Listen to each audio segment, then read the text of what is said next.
but we're going back. Like literally, we're taking it back. Way back. Way back. We're rewinding. Way back. Get your pencil and start turning the tape.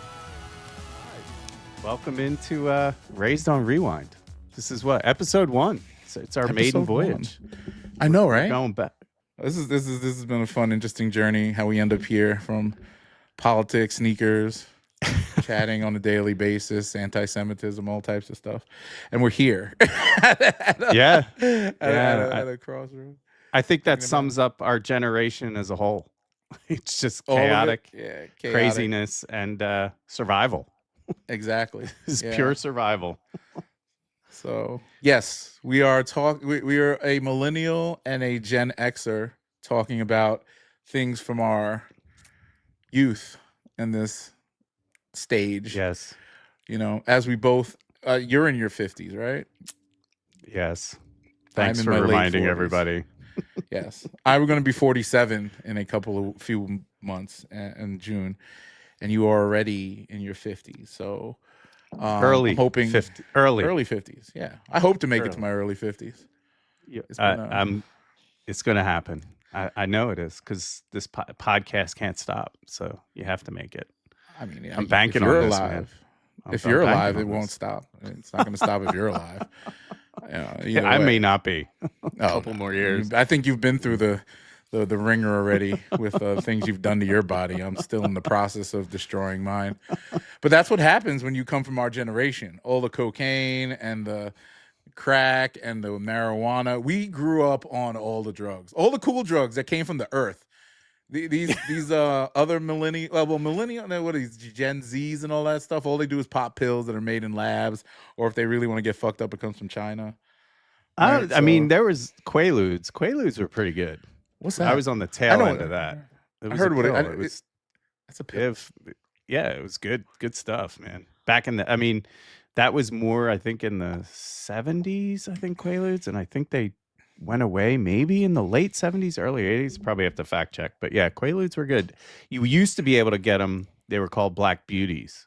Oh, okay. I think in the early 2000s or late 90s. But I remember that from Scarface. I forget a lot of those years, to say the least.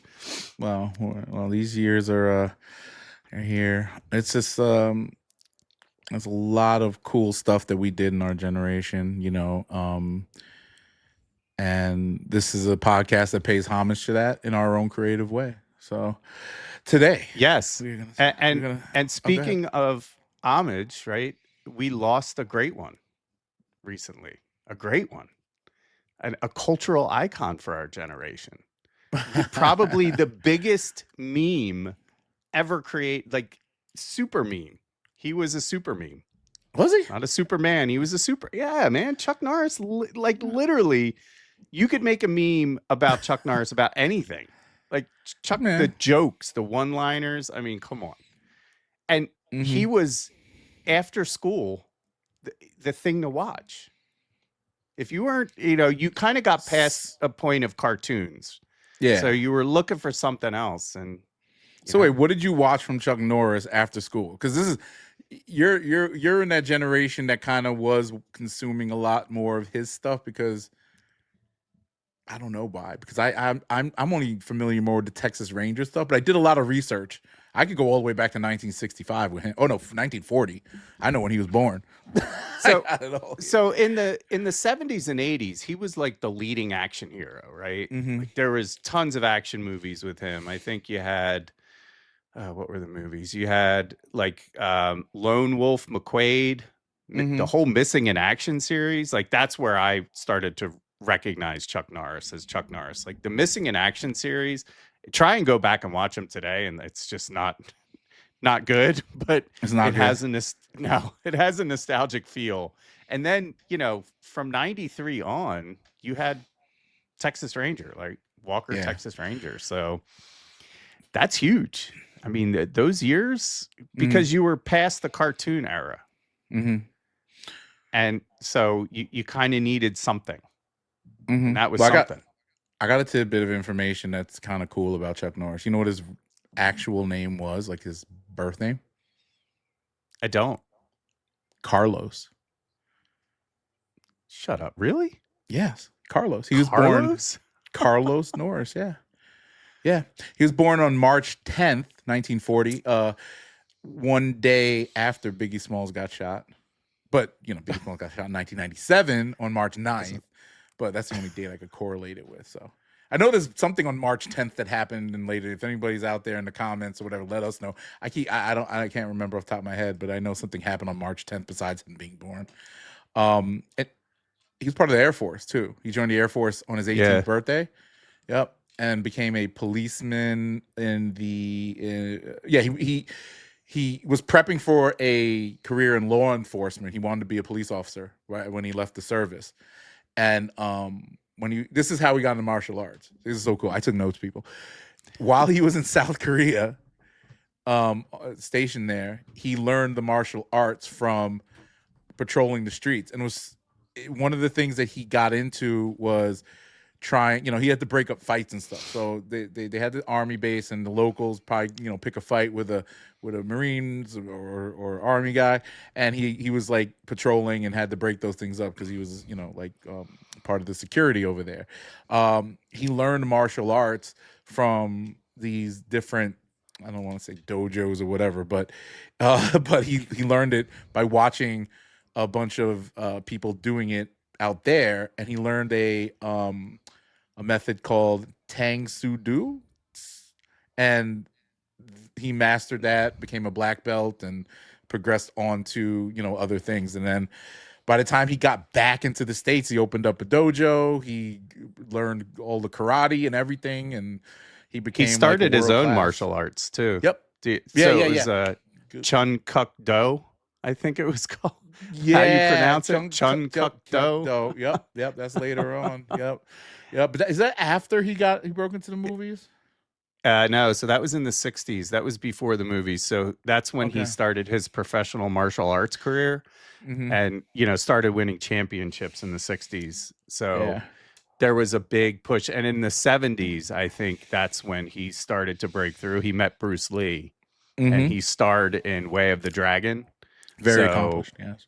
Yes, so I think that's really what got him his jump off in Hollywood, was really around the meeting of Bruce Lee, and then taking that martial arts aspect and bringing it into that action hero era. And around the time you were born was when he actually broke into a full-time movie guy. So you got to experience really like the prime of his movie making career. And enjoy it growing. Did you ever go to the theater and watch any of his movies? I think I saw one of them once, like one in the series, but I don't remember. I went to the movies a lot, but not to see Chuck Norris. I think he was more for TV for me.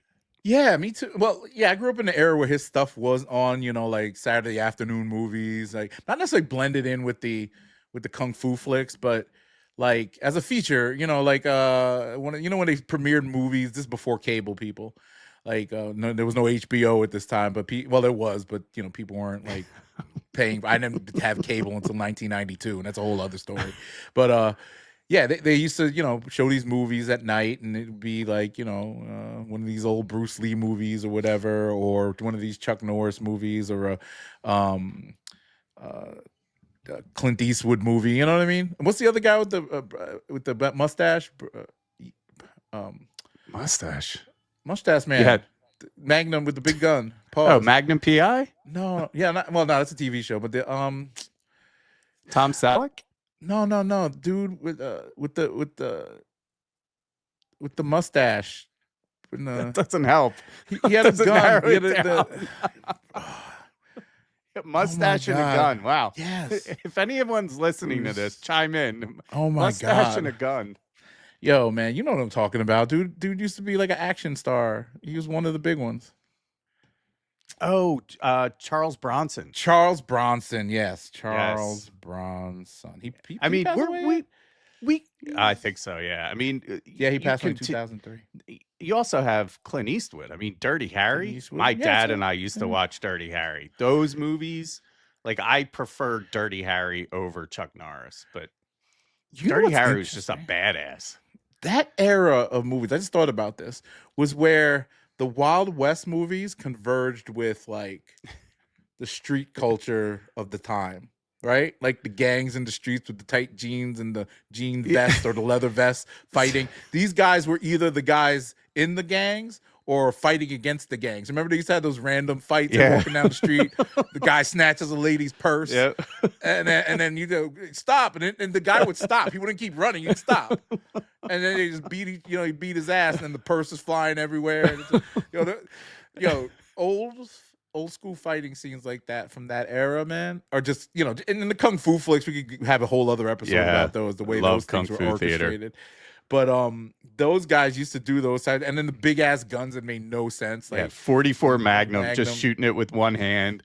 It was during, but you got to remember, like back then was the Cold War era. So like there was the toughness, there was a grit because we were all afraid of nuclear war, and it was during this time of instability. The wall was still up in Berlin or in Germany, so there was a lot of like everyone was looking for a tough ass hero. Yeah, you could rally behind. Like that type Rambo, of shit, Dirty Harry, Chuck Norris, Charles Bronson, Steven Seagal's on the fence of that. I think he came. I mean, he was more in the '90s. He's kind of him and his Krav Maga or whatever. Yeah, but Charles Bronson, all those guys used to have like this thing about. My dad used to love watching those movies, and they were very, just great actors and a great time to be alive if you get to enjoy that type of creative, because it was very, very, very, very tough for us to kind of live in the reality of the time. I think. Well, I was a kid, so the most part, you were almost a teenager, right? Or I don't know, like in the 90s, I was going to college, late 90s. Oh, he was in that late 90s, yeah. And so was I was going, but you're a few years older. But either way, like we're talking like 80s, maybe late 80s, right? And very impressionable youth and things back then. Like I think the only thing, that we didn't have like porn readily available to us or things like that. Like now kids have so much access to this stuff that they can't appreciate good, like buffoonish behavior on a TV, like or in a movie. Like it's not. They'll get that in a TikTok clip or a skit that like a Hannah Stocking clip or something like that they would do now. Like these guys are King Bosch, like these people who do these dumb skits on Instagram. Like now they can only consume those things. There used to be movies just full of this buffoonery, and it was the best, like Porky's and Revenge of the Nerds, and even the buffoonery seeped into real movies, like these fun movies. Chuck Norris would be doing outlandish like 360 kicks in the air, and even Bruce Lee, all that stuff. It was fun. It was a fun time, but the writing was different. Also, you had to use a bit of imagination and just the creativity felt different. And now, people, I can just speak just from raising my own kids. They watch TV differently than we did, right? So now it's YouTube and scrolling on social media. My youngest, he never sits in front. Like I think hasn't sat in front of the TV in 5 years. Like literally never watches TV. So it's just different. I mean, I was raised on TV. I don't know about you, but man, I was planted in front of that TV all the time just because, there was not, if I wasn't outside, I was inside watching TV. So yeah, same. Yeah, for the most part. Yeah, I consumed a lot more TV back then. Now it's like, it's totally different. I consume more by obviously scrolling up and down that timeline, but also just via YouTube in tranches of specific information. And I fall into these things like one 3 or 4 month period. It'll all be like sneaker content, or it'll only be tech content. I'm right now in my tech content thing, but all of that like comes in differently. Back then you had to Saturday morning cartoons, right? Saturday afternoon kung fu flicks dubbed over. During the weekdays after school, it would be like PBS. I would watch PBS after I'd watch my afternoon thing, so because I'd catch like not. We had like He-Man. Well, oh yeah. I mean, back then you had He-Man. Yeah, Yeah. He-Man. You had Thundercats. You had Yeah. what was the other big cartoon back then? Those Voltron? type of cartoon, Voltron. Yeah, you started to get the Asian influence coming in, Mm-hmm. right? With more of the anime. I don't want You to call remember it. the Wasn't really GoBots? anime. Oh yeah, I loved GoBots. They were GoBots like were great. bootleg Transformers, man. It was Like still I fun, remember if you got a GoBot, you were just like not the guy. I remember getting my first Transformer set, and it was the aluminum one. My mom went all the way into Manhattan. She bought a bootleg one, by the way, for me. She bought it at some Korean or Chinese thing. It was made out of metal though, like because they had the plastic one that you get like a Toys R Us. You go to like the nicer stores like not KB. It was like Kitty City by me. Yeah, but the metal ones are more in the I don't know. Did you have a Voltron set? I didn't have a Voltron set, but I did have Transformers. I'm sorry, not okay. Voltron, Transformers. Yeah, the Voltron was was it Thundercats? Oh no, Voltron. Voltron took all the 5 things and then turned into the one big robot with the sword. Yep. Right? I had That's what turned them into Voltron. Yeah, they were all like tigers and cats and shit, right? Yeah. Okay. Yes. Yeah. Voltron. I have to say, like that takes me back to grade school when I was a little kid. But we used to play. Well, maybe because I was in the 80s. We used to play Voltron.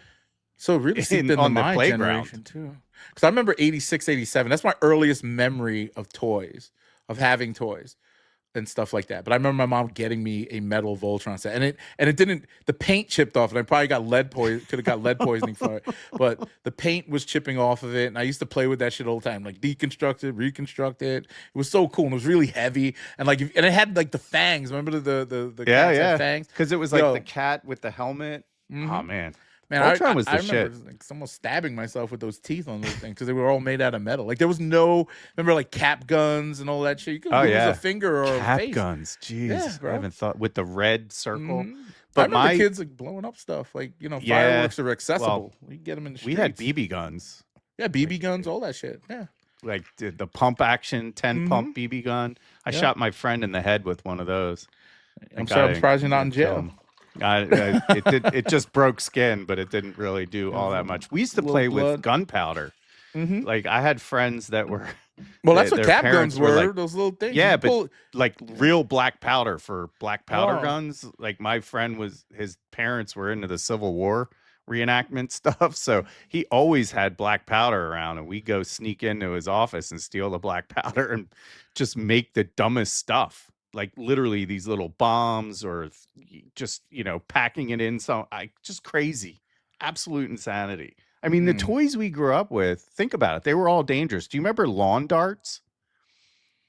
You probably don't remember that. They were these huge darts with these long metal, points on them, and you would throw them in the lawn. Like if you got hit by one of those, it was literally inflicting major damage.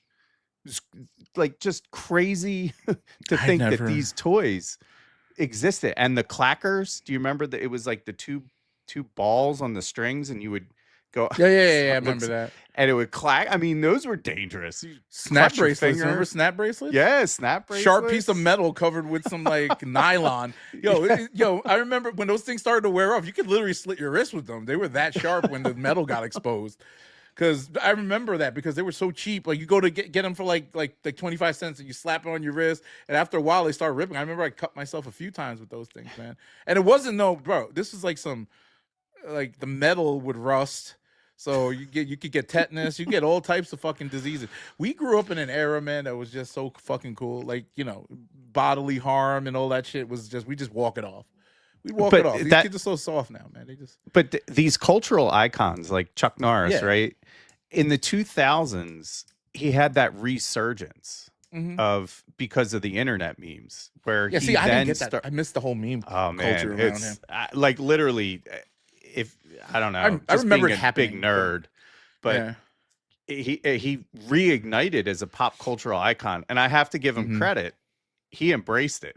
And literally leaned in and had, a lot of fun with it. So it's interesting to see how he was able to appeal to an entirely new generation.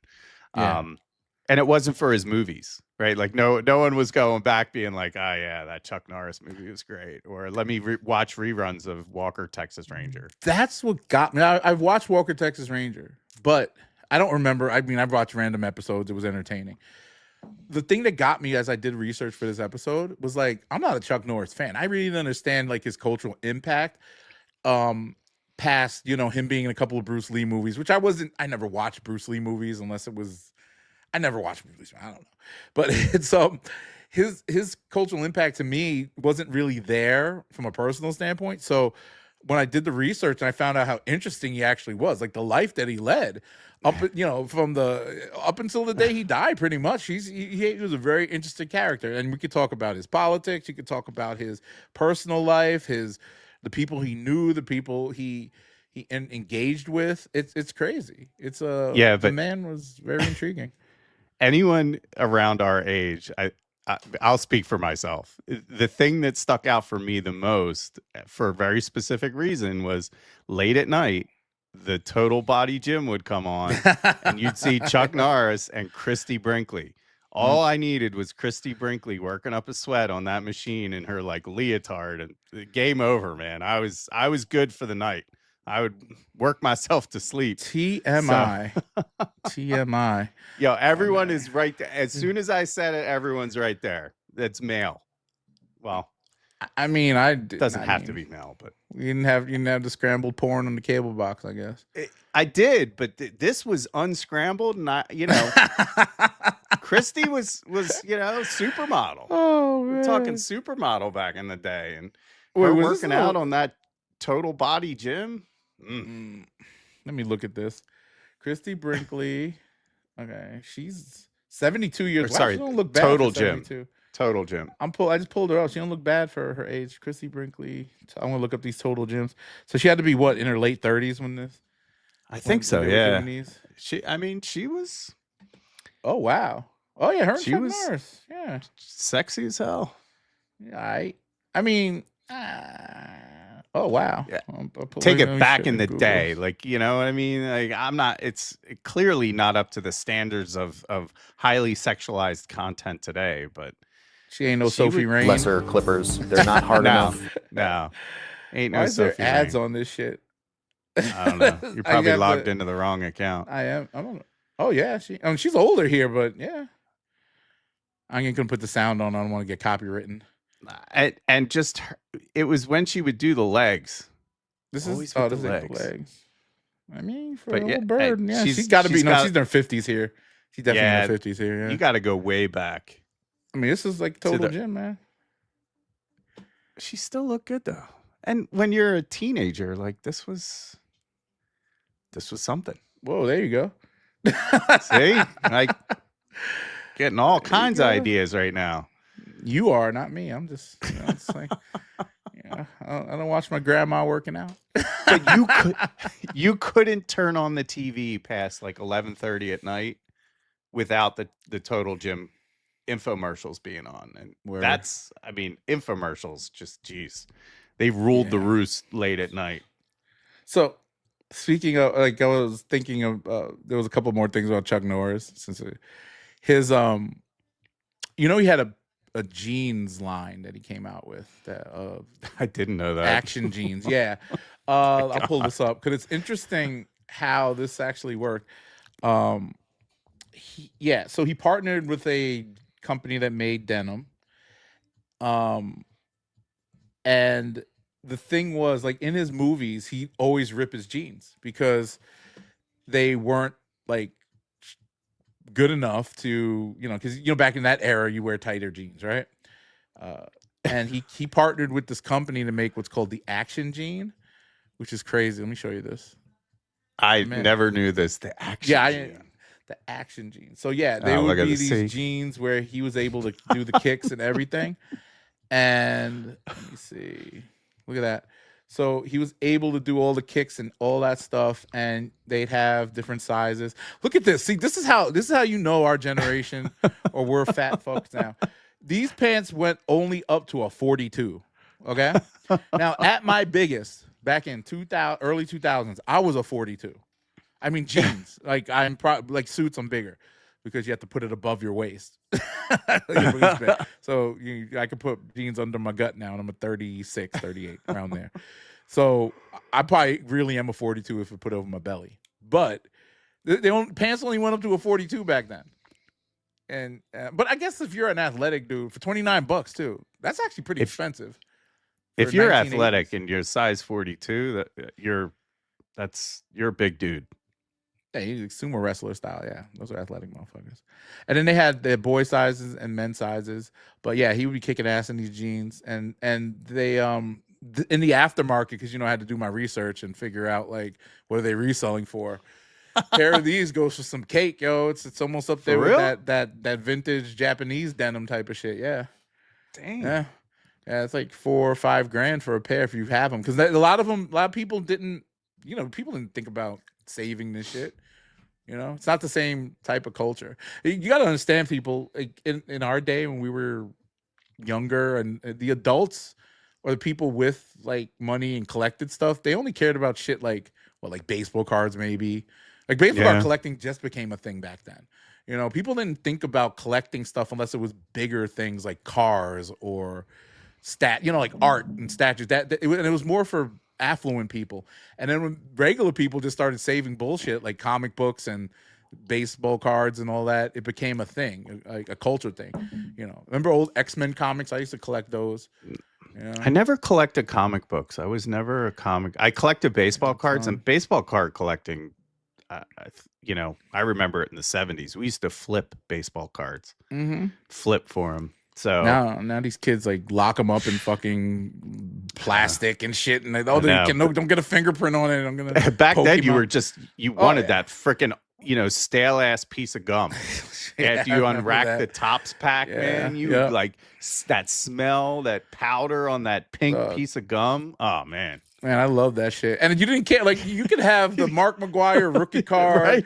or Ricky Henderson. Right on top of that shit would be that piece of gum, and it would leave a stain on it, because the sugar, like, especially if you were in the summertime, when you bought a wax pack of, remember they're in a wax pack, remember that? Yeah. So the wax would start to melt and fuck up the cardboard on the baseball card. So every card that was in the outer edge or the outside that was right above where they sealed it would be fucked up. You'd have a stain on the back of it.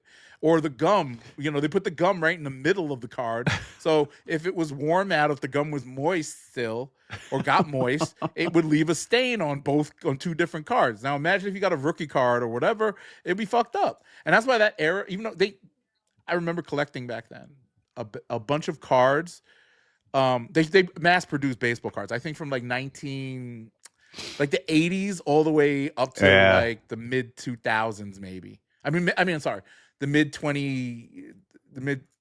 like 2005 maybe. And then they started saying, okay, we got to make things limited, and start, less. But that whole era, there's so many of those cards on the market because people like myself kept them in gem mint condition, put them into plastic, and did all that shit. They ain't worth shit now. And like the bigger stars, maybe, but.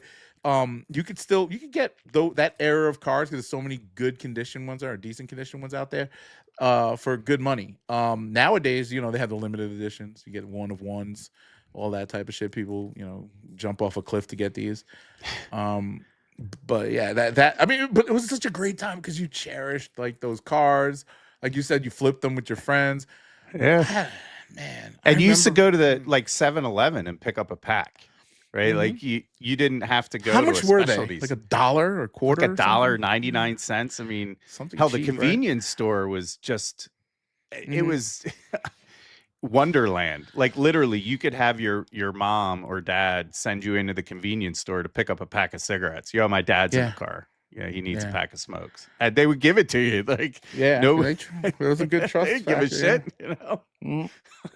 My dad used to get stuff for free, like from the convenience store by our house when we lived in Queens, and he'd just come in and pay his little tab, because he used to always buy lottery tickets every day, and we'd come in there and want a bag of chips or something, because it was like a quarter. You get a bag of chips. Yeah. But, remember Dipsy Doodles? Like those things. Dipsy Doodles or Dipsy Doos? I think they're called Dipsy Doodles. The corn chip. It was a corn chip. Okay. I don't remember those actually. You don't remember Dipsy Doodle? Maybe it's it's an East Coast that thing. might be You're a from New Philly, York, right? that might be a New York thing. You grew up in Philly, bro. You should know this. I think they're still around, but it was like a. I don't remember. I just looked it up. I don't remember those. They look like Sun Chips. Yeah, they were the saltiest fucking chip ever. They were Wise as the answer to Frito Lays. They were so salty, but they were like, they look like Sun Chips. I think, Sun Chips is maybe a baby. Well, Wise potato chips. Do they still make Wise potato? Do they get bought up? They still around, Wise? Yeah, I think so. Yeah, I guess they still do make Dipsy Doodles, but they are fucking salty. I remember eating them shits, man. I used to love me a Dipsy Doodle. Get the they didn't care Fritos about sodium content back. I don't think they had the nutritional value on anything back then. Well, I honestly think sodium was better back then. Like the sugar was better back then. The sodium was probably better. It was probably, less hard. I don't know what kind of sodium they put in this shit, but nowadays, man, you eat is it corn syrup sodium? I don't know. Like the corn sugars syrup sodium. Now you're making up your own chemicals. But dude, there were so many things back then. And as we talk, I mean, I know we're supposed to be focusing on Chuck Norris, but Chuck Norris is tied to so many things like Dipsy Doodles and baseball cards and just good memories of a great time in our history. And if you go back to kind of the Chuck Norris thing, that late night TV, there was like a whole movement, right? You had fitness and you had cutlery.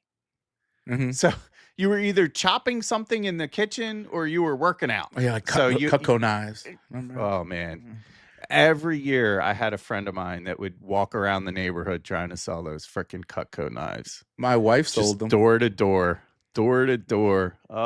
Yo, anybody paying $1,000. They were $1,000 back then, people. Okay? $1,000 for knives. Now think about this. And remember they put you on the payment plan, or you get this COD. and obviously you never got a pair of Cutco knives, but there are better knives out there. Cutco's pretty good, the lifetime warranty and all that shit.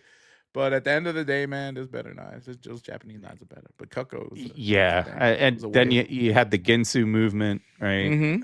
Cut through the can. You'd be able to cut through rock and still slice a tomato.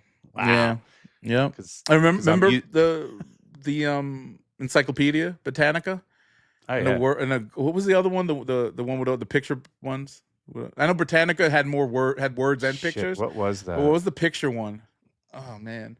I think it was a World something Encyclopedia. I'm looking it up now. What encyclopedias are still in print? World Book. The World Book. That was the one with all the pictures. I used to love those. They'd come out every year with a new one. The World Book Encyclopedia. Yeah, they still do that. This year is the 250th anniversary of the U.S., and they got a bunch of flags on it. That's kind of fire. I might pick this up. Wear this with my Supreme flag. It's crazy. Oh, $1,300. Yeah, man, they charge an arm and a leg for this shit. I didn't know it was that expensive. Didn't they used to be like $400 or something? It was really expensive. Yo, $1,300 though.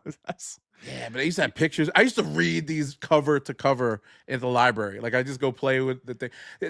Reading is fundamental, people. I don't know. Kids consume things differently now, so I would assume they read still, right? At least the smart ones. I would hope. Honestly, I hope people still read. I mean, it's such an important part of comprehension and learning and communication and pretty much survival. You'd be surprised, my friend. People. Nothing surprises me anymore. Some of the most successful people can't. Floyd Mayweather can't read. Yeah, but I'm not going to Floyd Mayweather for stock advice, right? Like I'm not looking to have like deep conversation about world events. I mean, he might be smart about world events. He might be smart. Who knows? But I guarantee. But you have to read. I mean, everyone should learn to read. R. Kelly couldn't read. Ever? Like he still can't read? I don't think he can read. Maybe you can teach himself in prison. Well, that's the 90s. We're not talking about the 90s. We're talking about Chuck Norris in the 80s and 70s. Whatever the fuck.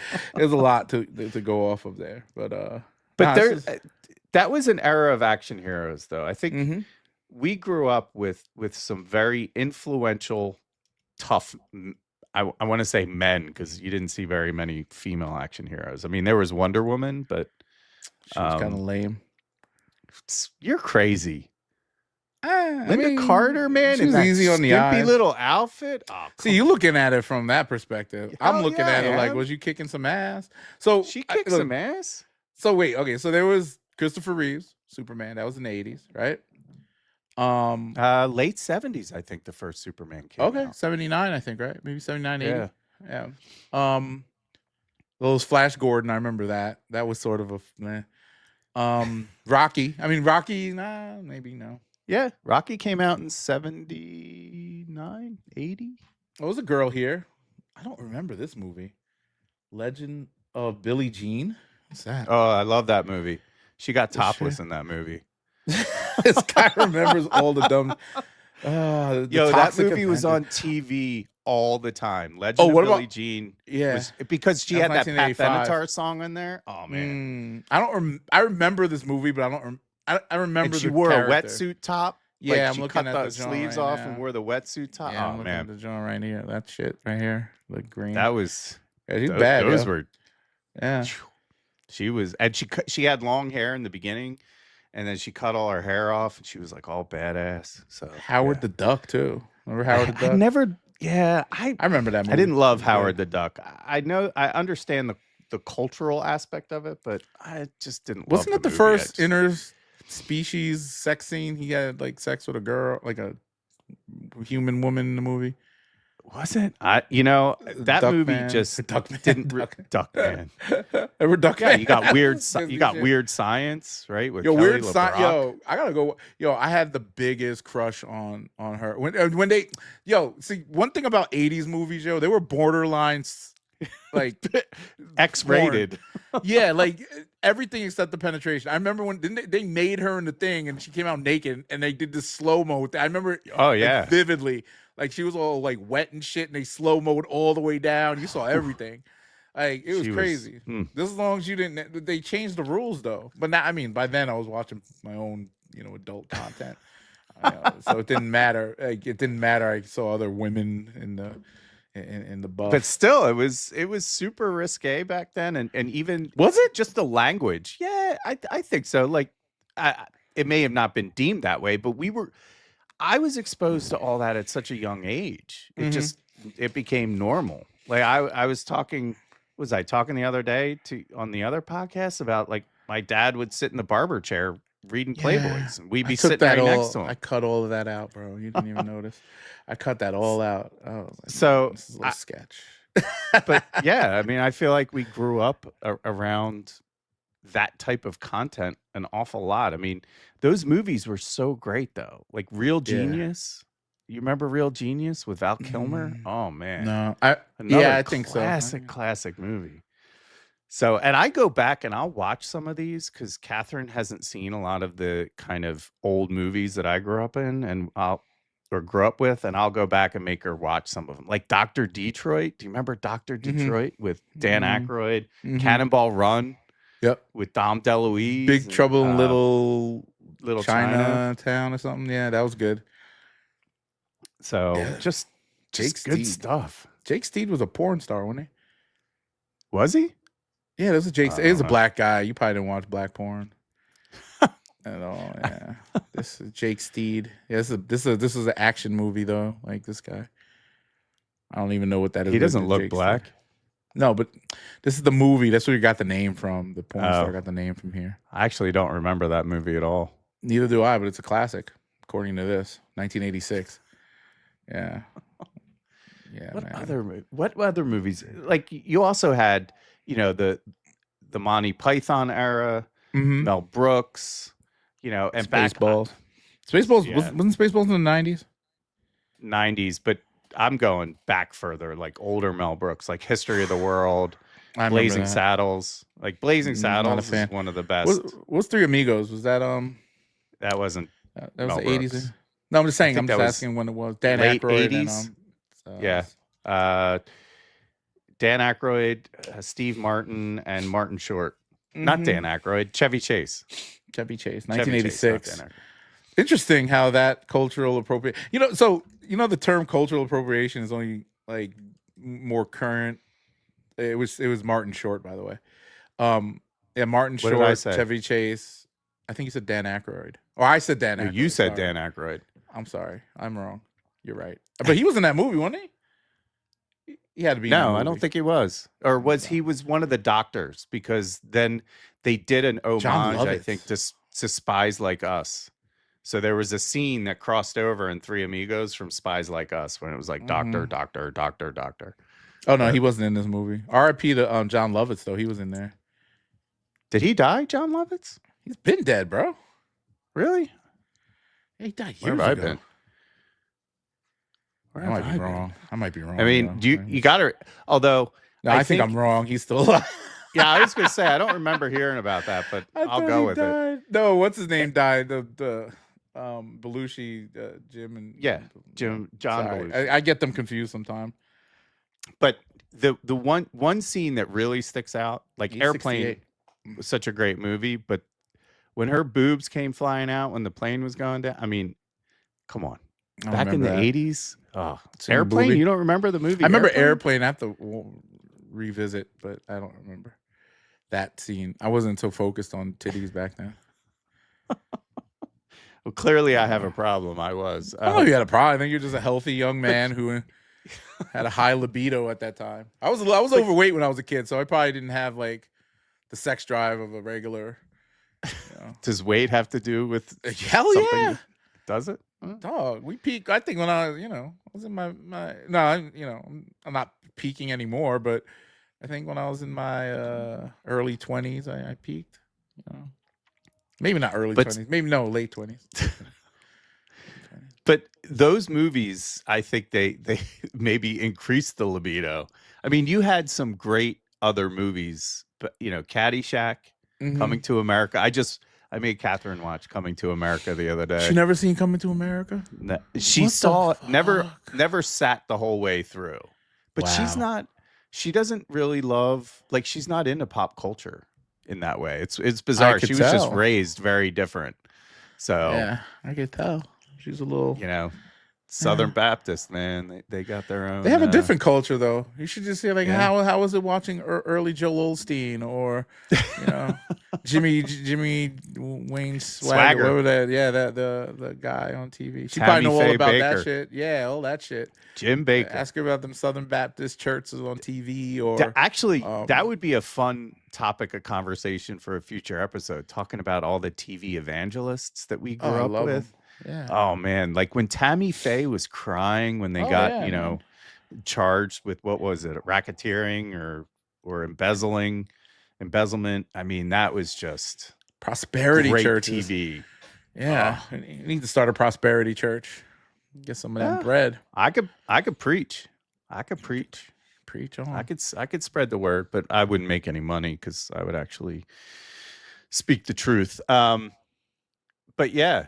Caddyshack, another great movie. Caddyshack's great. Bill Murray. I mean, come on. Chevy Chase. Although I didn't love Caddyshack 2, but Rodney Dangerfield. No, Caddyshack 2. That's my favorite Caddyshack. You're crazy. The first one's better. I think I appreciated it more because I actually watched it all the way through, and there's funny moments in it for me, especially with that little beaver or whatever when he was fucking with everybody. I love that. Groundhog. No, it was a beaver. It was like a beaver. It's a groundhog, dude. Was it a groundhog or a squirrel? It's a groundhog. You don't get beavers necessarily on the golf course. Whatever, man. Groundhogs, man. Whatever animal it was, the chipmunk, guinea pig, whatever it was, that motherfucker was hilarious, man. The way he was fucking with them with the balls and everything, man. Oh yeah. And then Mel Brooks' character in there was hilarious too. I think it wasn't Mel Brooks. It was Jackie Gleason. No, Jackie. I know who you're talking. Dude with the red curly hair. Red hair. No, but Mel Brooks was in that movie. I don't think he was. I'm looking it up. I know, but this guy was the main character. The older Jackie Mason. Jackie Mason. Yep. You're right. But he was not. But Mel Brooks wasn't in it. Okay, I was wrong. Jackie Mason was in it. Yeah, he's hilarious. Is he still alive? No. Jonathan Silverman was in it? Oh, he played the caddy. Yeah. Jonathan Silverman was the caddy. But You can't compare. I mean, Rodney Dangerfield is just amazing. Come on. Oh, Robert Stack was in it. Oh my God, he played the bad guy golfer.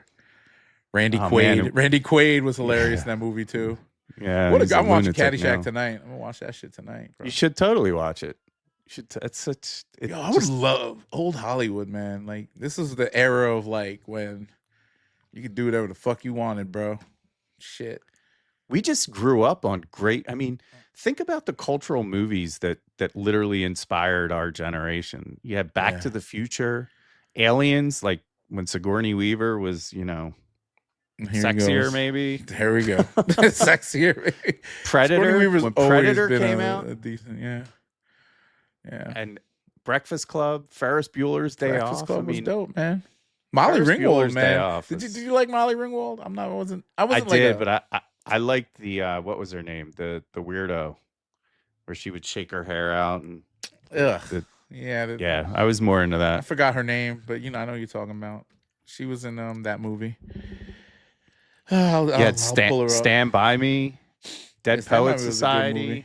Yeah. And then Ghostbusters. Ali Sheedy. Ali Sheedy. Thank you. Ali Sheedy. Molly Ringwald. I wasn't really big on Molly Ringwald. Ali Sheedy was alright. But did she ever have a role where she actually looked good in it? Ali Sheedy or Molly Ringwald? She's a good-looking woman, but I'm saying she always played like Short a hippie. Circuit? I think she was in Short Circuit, wasn't she? I'm looking here. My brain is so broken. If I just pulled that reference out of my ass, that's going to be impressive. Maybe she was. Maybe she wasn't. Let me see her film out. Yeah, she was in Short Circuit. I love it. Look at me. Mm-hmm. Short Circuit 1 and 2. Alive. Yeah. Yeah. She was in Fear. Holy shit. I think she's been a working actress. St. Elmo's Fire. That was the first. That was such a. What's her name? Rob Lowe. And the other one. Demi Moore. Demi Moore. Yeah. That's the movie where she was like tonguing, there was a promo or some shit. She was with some little boy and she was tonguing down some 12-year-old. And they have that floats around the internet every couple of years saying she's in a pedophile ring. But that also started the whole, it blew up the trend of taking, what was it, hairspray with a lighter and going, I don't know if you remember that scene. I almost burnt down my house with that shit. Remember you talking about burning down a house? That almost happened to me. I sprayed a mattress in our garage. I was against the wall with that shit. And the mattress started going on fire and was against the wall. I ran inside, threw water on it, and then I patted it down with my body. I was like, the wall was starting, the wall didn't catch fire, but it was starting to, the mattress was burning. And I was like, holy shit. And it didn't catch. I could have burnt down my whole house, but I threw water on it. That's crazy. And then and I put it out with my hands and shit. I was so freaked out. And then I covered it up with a sheet. This is what happened. So it burned, right? And it was like up against, so I covered it up with a sheet and cleaned up the mess. And for weeks and months, I don't know what happened, but one day my dad's moving shit around in the garage and saw that shit, a big ass hole and burned a hole in his mattress. I remember I didn't catch a beating for it. My parents weren't like that, but I was scared to death. My dad looked at me. What'd you do? You could have burnt out the house. What the fuck is wrong with you? Blah blah blah. He never cursed, but you know what I mean. It was just betting ignites. It's like an accelerator. I've never witnessed fire spread in bed. Like when my house burnt down, that shit was. It was insane how quickly the fire just infiltrated every single square inch of the room with all the bedding and curtains. Yeah, because it's dry. It's very dry. Yeah. Well, I think it's also back then they made mattresses that, were not flame retardant. Let's put it that way. Are mattresses they were very flame retardant ignitable. Now? I would assume so. I don't know, but I would assume they have better materials that don't necessarily. I'm gonna test that out. I'm gonna see if I'm gonna put some flame to mattress later. See what happens. Screw that.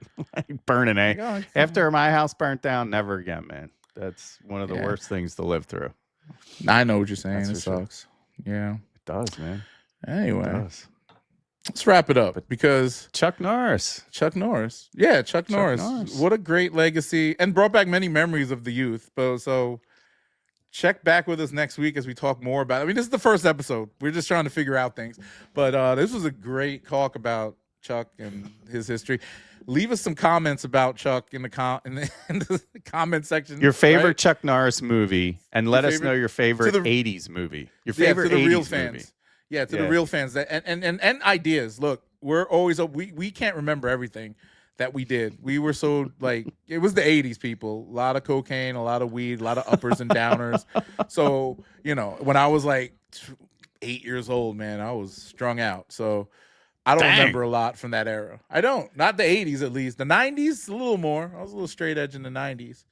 You know what I'm saying? Well, I'll fill in the up. 80s. You fill in the late 90s, because that was my era of fuzzy brain. So we can absolutely figure out. I was in college. Figure out the lane.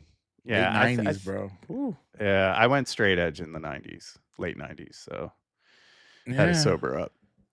Sober up. Anyway, like and subscribe. Tell us what you think. And we'll see you next week. Bet. All right. I'm landing the record.